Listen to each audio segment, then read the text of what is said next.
बच्चों, आज हम गजानन माधव मुक्तिबोध की कविता सहर्ष स्वीकारा है के भाग 2 को आपको पढ़ाएंगे। इसका पहला भाग आपको हम पहले पढ़ा चुके हैं पिछले सत्र में। तो लीजिए, सबसे पहले हम कविता का वाचन करते हैं। सचमुच मुझे दंड दो कि भूलूं मैं तुम्हें भूल जाने की दक्षिण ध्रुवी अंधकार अमावस्या, शरीर पर चेहरे पर अंतर में पालूं मैं, झेलूं मैं उसी में नहालूं मैं, इसलिए कि तुमसे ही परिवेष्टित आच्छादित रहने का रमणीय यह उजेला अब सहा नहीं जाता, नहीं सहा जाता। ममता के बादल की मंडराती कोमलता भीतर पिराती है, कमजोर और अक्षम हो गई है आत्मा यह, छटपटाती छाती को भवितव्यता डराती है, बहलाती सहलाती आत्मीयता बर्दाश्त नहीं होती है। अब पद्यांश की व्याख्या, उसके अर्थ को सुन लीजिए। कविता में कवि कहता है कि अब मैं अपनी प्रिया को भूलना चाहता हूँ। जिस प्रिया को पहले वह बहुत मानता था, प्यार करता था, उसी की वजह से उसके जीवन में सब कुछ था, लेकिन अब उसको भूल जाना चाहता है। क्या कारण है भूलने का? कवि चाहता है कि उसका प्रिय उसे भूलने का दंड दे कि मैं उसे भूल जाऊं। कवि अपने प्रिय को भूल जाने को दक्षिण ध्रुव पर होने वाली 6 माह की रात्रि के समान मानता है। वो निराशा भी उसके जीवन, 6 माह की रात्रि निराशा का भी प्रतीक है, और साथ ही 6 माह की अंधकार रात्रि में डूब जाकर वह चाहता है कि वह अपनी प्रिया से एकदम दूर हो जाए, उससे मुक्त हो जाए। यह भी चाहता है। वह उस अंधकार में लीन हो जाना चाहता है। वह उस अंधकार को अपने शरीर, चेहरे और हृदय पर झेलना चाहता है, उसी में नहा लेना चाहता है। कभी यह इसलिए चाहता है, कारण बता रहा है क्यों भूलना चाहता है। जिसको इतना प्रेम करता था, जिसकी वजह से उसकी दुनिया थी, सब कुछ उसकी दुनिया में जो कुछ था उसने स्वीकार किया था, वो अपनी प्रिया की वजह से स्वीकार किया था, क्योंकि उसकी प्रिया उसको अच्छा मानती है। तो क्यों करना चाहता है? तो इसी चीज़ के कारण को बताता है वह कि वह इसलिए चाहता है कि कवि का समग्र व्यक्तित्व तो उसके प्रिय के रमणीय प्रेम और आकर्षण के उजाले से घिर गया है, उससे व्याप्त हो गया है, और उसका अपना व्यक्तित्व उससे ढक गया है, जो उसे अब सहन नहीं होता। इतना ज़्यादा मोह में वो प्रियतमा के है कि उसका अपना व्यक्तित्व ही खत्म हो चुका है। प्रिया की ममता एवं स्नेह रूपी बादल की कोमलता उसके भीतर मंडराती रहती है। यह ममता की कोमलता उसे भीतर से पीड़ा देती है, दर्द देती है। इससे उसकी आत्मा कमज़ोर एवं दुर्बल हो गई है। उसके व्यग्र मन को भवितव्यता, प्रिय से अलग होने की अनहोनी बात नहीं होता। उसका अनहोनी बात डराने लगता है। अब उसे प्रिया का बहलाना, सहलाना, अपनापन दिखाना बर्दाश्त नहीं होता। उसका समग्र व्यक्तित्व प्रिया के प्रभाव से व्याप्त हो गया है। उसका अपना अस्तित्व कहीं खो गया है। वह आत्मनिर्भर होना चाहता है। अब इस कविता का काव्य सौंदर्य, उसकी जो विशेषताएं हैं, उसको बताते हैं इस पद्यांश की। कवि अति के मोह से मुक्त होना चाहता है। प्रेम तो है, लेकिन उसका प्रेम जो है मोह की स्थिति तक पहुंच गया है, और मोह सदा ही दर्द देता है, पीड़ा देता है। तो कवि उस मोह से मुक्त होना चाहता है। वो नहीं चाहता कि वो मोह में पड़े, नहीं चाहता है वह कि उसका व्यक्तित्व, उसका अपना जो कुछ है वो विलुप्त हो जाए। कविता में जो अलंकार हैं उसके विषय में बताते हैं आपको। ममता के बादल व दक्षिण ध्रुव अंधकार अमावस्या में रूपक अलंकार है। ममता रूपी बादल,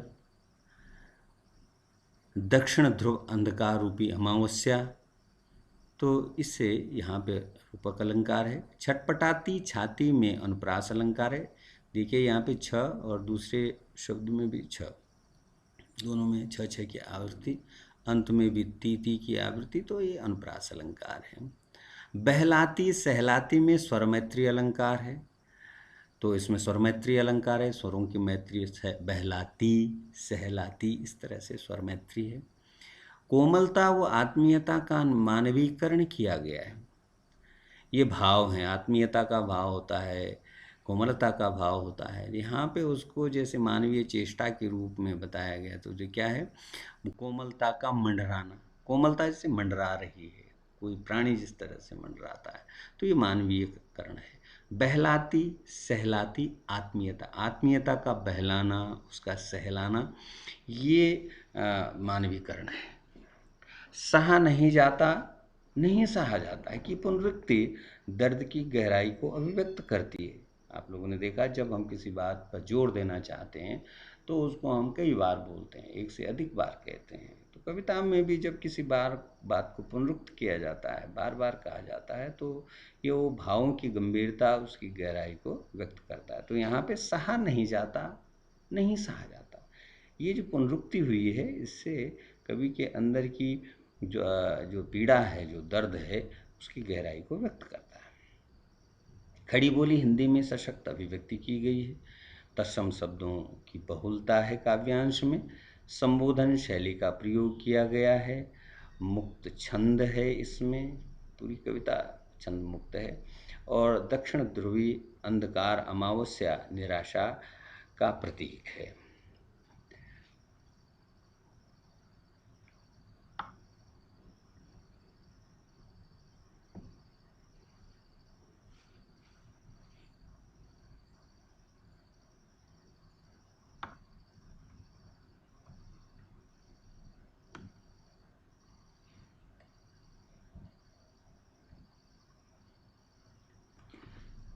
कवि की आत्मा के दुर्बल होने के कारण लिखिए। कवि किस भवितव्यता से भयभीत है? भवितव्य बताओ, जो भविष्य में होने वाली बात है, वह क्या है जो कवि को बर्दाश्त नहीं हो पा रहा है? क्यों? काव्यांश में किन किन अलंकारों का प्रयोग हुआ है? काव्यांश की भाषा की विशेषताएं बताइए। काव्यांश में प्रयुक्त मानवीकरण अलंकार के उदाहरण छांटिए। काव्यांश किस शैली तथा छंद में लिखा गया है? ये सारी बातें आपको पढ़ाते समय बता दी गई हैं काव्य सुंदर में। आपको उसके आधार पे इन प्रश्नों के उत्तर लिखने हैं। अब देखिए अगला पद्यांश कविता का अगला हिस्सा। सचमुच मुझे दंड दो कि हो जाऊं पाताली अंधेरे की गुहाओं में, विवरों में, धुएं के बादलों में, बिल्कुल मैं लापता। लापता कि वहाँ भी तुम्हारा ही सहारा है, इसलिए कि जो कुछ भी मेरा है या मेरा जो होता सा लगता है, होता सा संभव है, सभी वह तुम्हारे ही कारण के कार्यों का घेरा है, कार्यों का वैभव है। अब तक तो जिंदगी में जो कुछ था, जो कुछ है, सहज स्वीकारा है, इसलिए कि जो कुछ भी मेरा है वह तुम्हें प्यारा है। अब इस काव्यांश की व्याख्या भी सुन लीजिए, इसके अर्थ को जान लीजिए। कवि अपनी प्रिया के स्नेह और उसके प्रभाव से दूर होना चाहता है। वह उसी से दंड की याचना करता है, अपनी प्रिया से ये दंड चाहता है। वह ऐसा दंड चाहता है कि वह पाताल की अंधेरी गुफाओं व सुरंगों में खो जाए। वह वहाँ अंधकार रूपी धुएं के बादलों में खो जाना चाहता है। वह लापता होना चाहता है। पर कवि को एहसास होता है कि ऐसी जगहों पर भी उसे अपने अ, उस प्रिय का सहारा है। वह मुक्ति पाने की चाह के बावजूद उसके प्रभाव से मुक्त नहीं है। उसे महसूस होता है कि अ, उसे जो कुछ अपना लगता है या होना संभव है, वह सभी उसी के कारण है और उसी के कार्यों से घिरा है, उसी का वैभव है।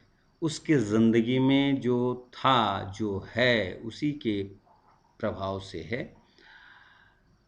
और उसको वही प्रिय भी है। इसलिए कवि को वह सब कुछ स्वीकार्य है। तो देखिए कविता में पहले आपने देखा कि कवि कहता है कि मेरे पास जो कुछ है, जो भी है, मुझे सहज स्वीकार किया है मैंने, इसलिए कि वो मेरी प्रिया को प्रिय है। उसके अंदर जो कुछ भी है, जो भी उसके पास है, वह उसे अच्छा लगता है, उसने उसको स्वीकार कर लिया, क्योंकि वो सब कुछ उसकी प्रिया को प्रिय है। लेकिन वो एक ऐसी मोह की अवस्था तक पहुंच जाता है कि कभी दर्द की स्थिति में आ जाता है, फिर उस दर्द से भी मुक्ति चाहता है। वह अपने व्यक्तित्व की पहचान चाहता है, क्योंकि उसका व्यक्तित्व उसकी प्रियतमा के व्यक्तित्व से घिर गया है, आच्छादित हो गया है, ढक गया है। तो उससे मुक्ति की चाह है उसकी। वो पाताली गुफाओं में छिप जाना चाहता है। वो दक्षिण ध्रुवी अंधकार अमावस्या में छिप जाना चाहता है। अपने शरीर समग्र शरीर पर उस अंधकार को समेट लेना चाहता है। लेकिन अंततः वह पाता है कि जब वह उस अंधकार में है, दक्षिण ध्रुवी पाताल में चला गया है, पाताली गुहाओं में चला गया, वहाँ पर भी उसे महसूस होता है कि वह अपने उस प्रिय से मुक्त नहीं है। वहाँ भी उसी का सहारा उसे दिखाई देता है और वही उसके व्यक्तित्व को वहाँ पर भी व्याप्त किए हुए है, भले उसने पलायन की कोशिश की। तो इससे ये साबित होता है, इससे सिद्ध होता है कि हमारे जीवन में वास्तव में कवि के जीवन में जो प्रिय है वो प्रिय और कोई नहीं, वह परमात्मा है, जो कि कण कण में निवास करता है। भले हम उससे दूर चले जाएं, उसे दूर जाना चाहें, लेकिन उसका प्रभाव हमारे जीवन में सर्वत्र बना हुआ रहता है। तो देखिए काव्य सौंदर्य भी इस काव्यांश का, कवि चाहते हुए भी प्रिया के प्रभाव से मुक्त नहीं हो सकता। कवि के व्यक्तित्व निर्माण में उसने प्रिया के योगदान को स्वीकार किया है। पाताली अंधेरे व धुएं के बादल जैसे उपमान विस्मृति के लिए प्रयुक्त हुए हैं। लापता कि वहाँ भी तो तुम्हारा ही सहारा है में विरोधाभास है। तत्सम प्रधान खड़ी बोली का प्रयोग किया गया है। सर्वत्र मुक्त छंद और संबोधन शैली का प्रयोग है।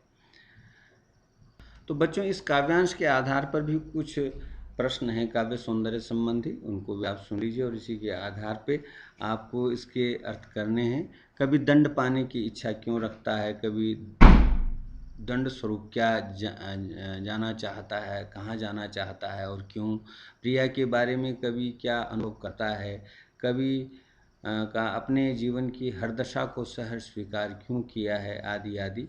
ये जो प्रश्न हैं, इन प्रश्नों को पढ़ करके आपको इनके उत्तर लिखने भी हैं और इनके उत्तर देने। इसके साथ ही कुछ और प्रश्न भी आपके लिए महत्वपूर्ण प्रश्न, जो कि आपको कविता के बारे में और स्पष्टीकरण करेंगे। अतिशय मोह त्रास का कारण होता है, बहुत ज़्यादा मोह जब होता है तो दुख मिलता है। कविता के आधार पर स्पष्ट कीजिए तथा कुछ अन्य कष्टों की सूची बनाइए। कवि ने जिस प्रिया की वजह से जीवन में सब कुछ को सहज स्वीकारा, बाद में उसी को भूल जाने की चाह क्यों व्यक्त की है, उसके क्या क्या कारण हो सकते हैं, तो आप उनके कारण को बता दीजिए। सहज स्वीकारा है कविता अंतर्विरोध की कविता है, आंतरिक द्वंद्व की कविता है। एक तरफ प्रिय के प्रति उसका आकर्षण, उसके मोह में ग्रसित हो जाना और अपने जीवन में सब कुछ उसी की वजह से सब कुछ स्वीकार करना, दूसरी तरफ उसको मोह मान करके उससे मुक्ति की चाह, उससे दंड की चाह, फिर जो है फिर महसूस करना कि मैं उसके प्रभाव से मुक्त नहीं हो सकता, सर्वत्र उसी का प्रभाव दृष्टिगत होता है। तो ये सारे आंतरिक विरोध हैं, उन सारे आंतरिक विरोधों को आपको इसमें स्पष्ट करना है। सहज स्वीकारा कविता के तर्ज पर अपनी खुद की कविता बनाइए और उसके साथ ही सहज स्वीकारा कविता के प्रत्येक काव्यांश के आधार पर स्वयं 5-5 प्रश्नों का आपको निर्माण करना है, उनके उत्तर लिखने हैं। इससे आपको प्रश्न निर्माण शैली, प्रश्न निर्माण करने का अभ्यास भी होगा, उनके उत्तर लिखने का अभ्यास भी होगा। तो ये समग्र कविता आपने ये पढ़ी, इसको ध्यान से पढ़िए। जो प्रश्न इसमें दिए गए हैं उन प्रश्नों के उत्तर सोचिए, विचारिए और उसके साथ उनको लिखिए और जो हमारे पाठ्य पुस्तक के प्रश्न अभ्यास हैं उनको भी आपको इसको संपन्न करना है। धन्यवाद।